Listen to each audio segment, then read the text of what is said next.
Saya Zainal Arifin, biasa dipanggil Bang Z dari SBC Chapter Gresik. Nah, ini kebetulan silaturahmi di stadion ya.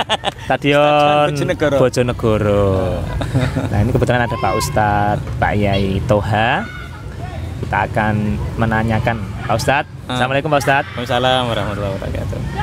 Niki wonten pertanyaan titipan Pak Yai tentang banyak dari masyarakat yang menanyakan kalau hukumnya uang dari hasil korupsi untuk membangun masjid, hasil korupsi untuk membangun infrastruktur pondok pesantren, hasil korupsi untuk membiayai beasiswa santri pondok, ada juga hasil dari mohon maaf ini dari uang pelacuran untuk umroh, untuk haji. Nah, itu hukumnya seperti apa Pak Yai?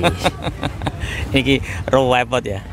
Memang kebaikan itu kan jangan hanya luarnya saja, Mas Bang Jai ya, kita bisa nyebutnya Bang Jai.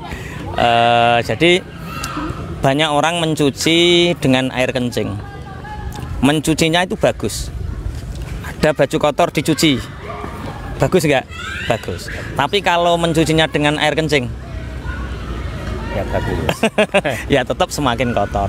Begitu juga ketika awal-awal Masjid Diror itu didirikan. Masjid Diror itu masjid memecah belah yang didirikan oleh para pengusaha, didirikan oleh orang penggede-penggede, orang yang mereka itu punya nifak, punya kemunafikan di dalam hati, tapi mereka ingin kelihatan baik dengan membangun masjid. Itu apa yang terjadi? Dihancurkan oleh Rasulullah. Di zaman Salahuddin Al-Ayyubi itu juga ada bangunan masjid, tapi bangunan masjid itu dari uang-uang yang buruk.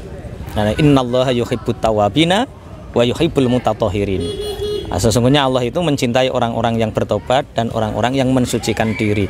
Mensucikan diri ini dalam konteks bahwa Allah itu suci dan tidak menerima kecuali sesuatu yang suci. Jadi kalau ada seorang pelacur mengumpulkan uang pelacurnya untuk bangun pesantren, itu sama halnya mencuci baju dengan air kencing. Ada koruptor, dari hasil curian uangnya itu untuk umroh, untuk haji, itu namanya mencuci dengan air kencing. Dia nggak semakin bersih, tapi semakin kotor. Kenapa? Karena mestinya yang digunakan itu harus sesuatu yang suci, karena untuk membersihkan diri.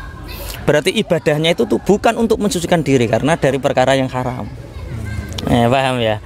Jadi hati-hati sekali. Tapi kan itu kebaikan